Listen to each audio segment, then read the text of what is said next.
بسم اللہ الرحمن الرحیم، اللہم صلی وسلم وبارک علیہ۔ ایک بار پھر آپ کو خوش آمدید کہتے ہیں ہیفلکس کے اس پروگرام آپ کے مسائل اور ان کے حل میں۔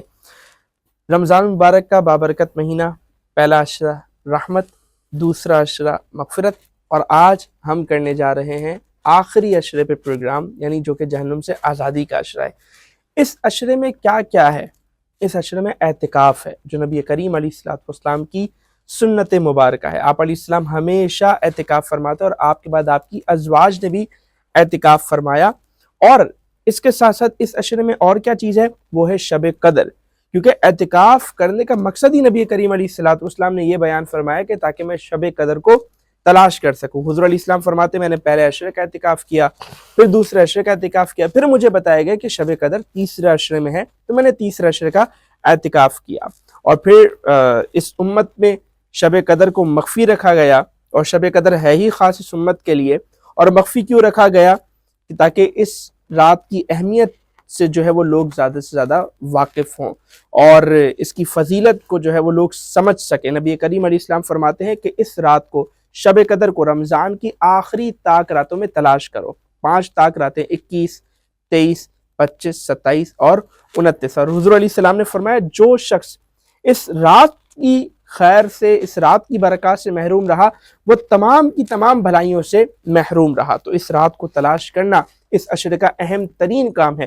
اچھا، یہ رات تلاش کیسے ہوگی؟ یہ رات تلاش اس طرح ہوگی کہ ہم نے اس میں 2 کام کرنے ہیں۔ نمبر 1، اللہ تعالیٰ کی عبادت کرنی ہے، نوافل پڑھنے ہیں، قیام اللیل، ذکر و اذکار، عبادات، دینی مجالس جو ہوتی ہیں، علم کی جو مجالس ہوتی ہیں، ان میں شرکت کرنی ہے۔ اور نمبر 2، ہمیں ایک دعا مانگنی ہے۔ حضرت عائشہ سے روایت ہے، وہ بیان کرتی ہیں کہ میں نے حضور علیہ السلام سے پوچھا کہ یا رسول اللہ صلی اللہ علیہ وآلہ وسلم، اگر مجھے معلوم ہو جائے کہ آج کی شب قدر ہے تو میں اس میں کیا عمل کروں؟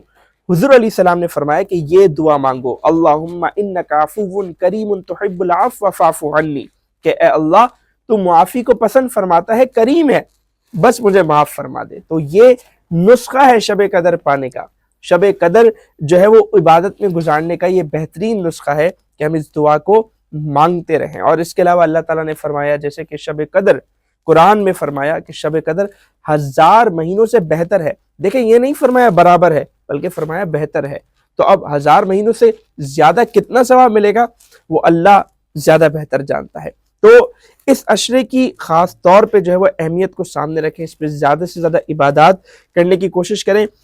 آج ہمارے ساتھ ظاہر ہے مفتی صاحب، جیسے کہ پچھلے 2 پروگرامز سے بھی موجود ہیں، مفتی نواب نفیس قدوسی صاحب۔ ان سے ہم انشاءاللہ آخری عشرے سے ریلیٹڈ بھی کچھ کوئسچنز کریں گے، لیکن کچھ کوئسچنز آج میرے جو ہے وہ ان سے، روزے سے متعلق ہوں گے، جو آپ کی جانب سے ہمیں موصول ہوئے ہیں۔ تو مفتی صاحب، ایک کوئسچن تو یہ ہے کہ روزے کی حالت میں ٹوتھ برش یہ کیا جا سکتا ہے یا نہیں؟ دیکھیں، ٹوتھ برش میں زیادہ اہمیت جو ہے، زیادہ تر لوگ گئے اس طرف کہ اس کے اندر جو وہ پیسٹ استعمال کرتے ہیں، اس کا جانے کا اندر حلق سے نیچے اترنے کا خدشہ زیادہ ہو جاتا ہے۔ اور اس کے اندر ایک ایسی چیز بھی پڑی ہے جو آپ نے دیکھا ہوگا کہ اگر کسی پہ دل کا دورہ پڑتا ہے، اگر اس کو ڈاکٹر کے یہاں لے جانا ہے، تو وہ ایک اس کا ٹیبلٹ رکھتے ہیں، حالانکہ اس کے زبان کے نیچے کے اسپتال تک جاتے ہوئے وہ شخص پہنچ جائے، وہ اور اس کا فوراً اثر ہوتا ہے، وہ فوراً کلیجے لعاب کے ساتھ جاتی ہے۔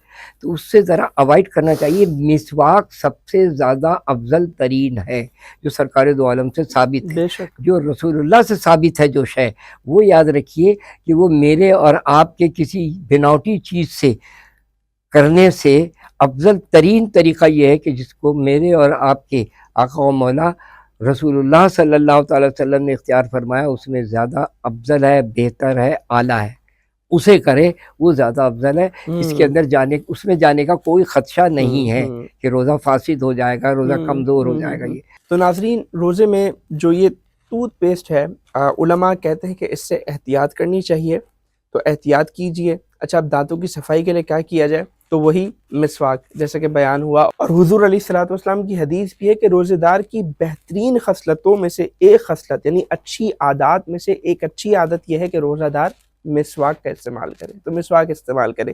اچھا مفتی صاحب، ایک بڑا زبردست کویسچن آیا ہے، اور یقیناً یہ خواتین کی طرف سے آیا ہوگا کہ روزے میں لپسٹک، اور اسی طرح دیگر جو میک اپ آئٹمس ہوتے ہیں ان کو یوز کرنے کا حکم کیا ہے؟ کیا روزہ مکروہ یا فاسد تو نہیں ہو جاتا ان سے؟ اگر وہ پیٹ میں جا رہا ہے، پہلی بات. دوسری بات یہ مجھے یہ فارمولیشن کا نہیں پتہ، اس کا تو پتہ ہے کیونکہ میں نے بہت پڑھا ہے، اس کا بڑا ریسرچ کیا ہے کہ یہ جو پیسٹ ہے اس میں ایک ایسی چیز ہے جس سے باقاعدہ بندہ کینسر کا مریض بن سکتا ہے.